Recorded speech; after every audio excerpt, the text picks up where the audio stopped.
Baby chicks need to be between about 6 to 8 weeks and fully feathered to go outside, but there's so much more you need to know in order to do it safely.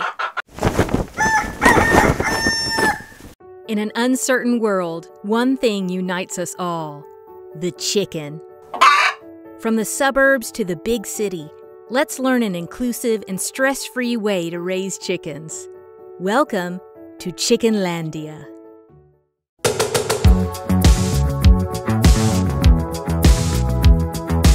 Hey guys, welcome to Chickenlandia. I am a backyard chicken educator here in the Pacific Northwest, but you can call me the president of Chickenlandia. It was 6 weeks ago today that I picked out 3 new baby chicks, and it was such a fun day.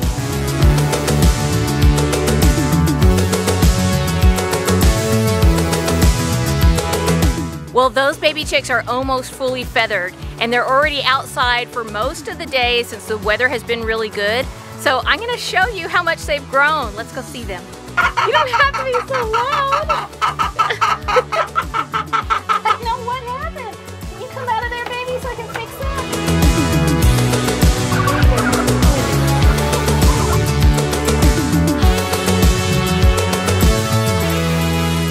So here they are enjoying the sunshine today. I have one that I know is a rooster. His name is Bubba-licious, and let me show him to you.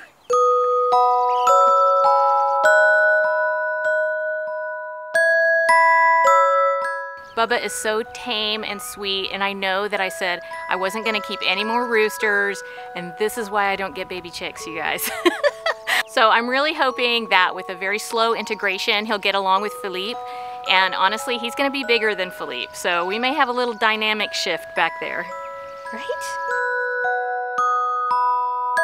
All right, this one doesn't have a name yet. Obviously, she's a little showgirl, and we're hoping that it's a she. At first, I thought maybe it was a rooster, but I think maybe it might be a girl, a little girl. I don't know, we'll see. She's scared. This little baby is super sweet. She's a little blue silky. I'm pretty confident that this is a hen, and she's kind of a freak. She doesn't like to be held, but that's okay, we still love you. So they don't have names yet. I'm gonna let my boys name them because they always come up with the funniest names, except for Bubba-licious. His name is Bubba-licious.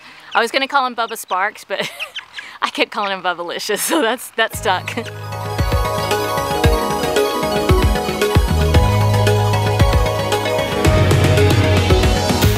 So today, these babies are gonna be outside all day. They're almost fully feathered, but it's still getting pretty cold here at night. It's getting below 50 degrees, so they can't be outside full time right now. These are small bantams, so in general, they take a little bit longer to feather out. They take a little bit longer to acclimate to the temperatures outside, and that's okay. It just takes a little bit of extra time and patience, but it's important to be patient to do this safely. And I see a lot of people getting impatient about it, and especially in the winter months, that is not a good idea. Since these babies were about 2 weeks old, I've been bringing them outside as part of their enrichment. At first, they were just outside for like 15 minutes, and then I gradually extended that period of time as they got older until now when they're outside all day if the weather is nice. Now, since I raise these babies in a brooder and they don't have a mother hen, it's up to me when they're outside to pay attention to how they're doing and to read the signals and make sure that I'm not leaving them outside if they're getting chilled or they're feeling stressed out. So you can tell a baby chick is stressed out if they're chirping really loud, and right now mine are chirping loud, but it's because one of them found something. One of them found like a piece of lettuce or something.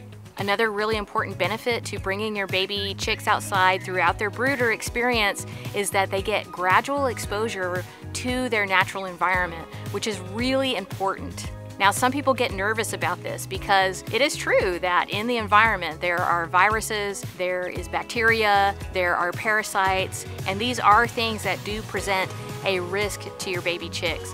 But I think ultimately, you know, chickens are supposed to be outside, baby chicks are supposed to be outside. That is their natural experience. It's the experience that they are supposed to have.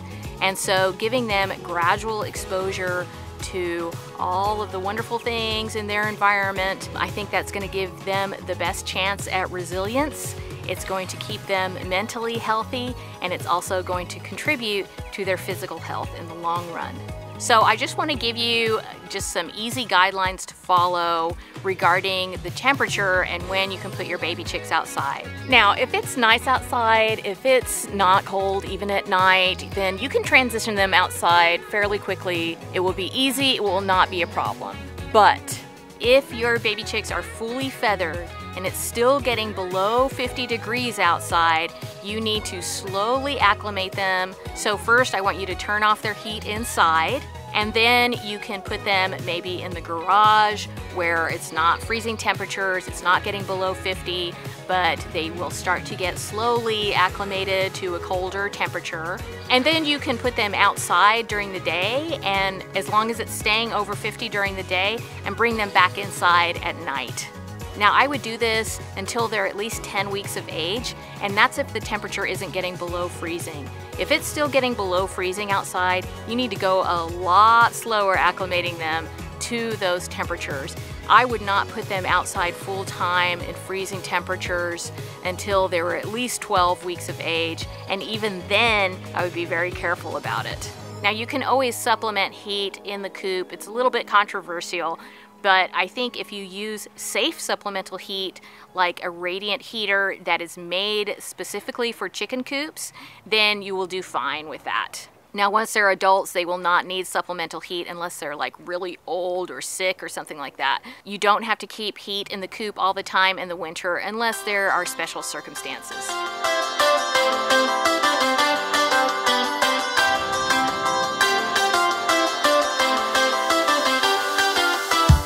So if you're an old-time farmer, you might be laughing at me right now, and you might be saying, oh, come on, they'll be fine, they're fully feathered. Well, if you're an old-time farmer and you have like 50 chicks, you can put them outside in much colder temperatures, and they will huddle together and they will do okay. They will likely survive. But if you have a smaller flock like I do, and you're putting smaller groups of baby chicks outside, then you have to be really careful, and you have to do it much more gradually than you would if you had a big farm and a whole bunch of baby chicks. But whether you're in the city or the suburbs or the country, you can totally benefit from a new online course that I have. It's called Chickenlandia. It's Backyard Chickens 101, a chicken course for everyone. All you have to do is click this link right here, and guess what? It's 100% friendly. Backyard chickens, education, and entertainment, and I know you are gonna love it.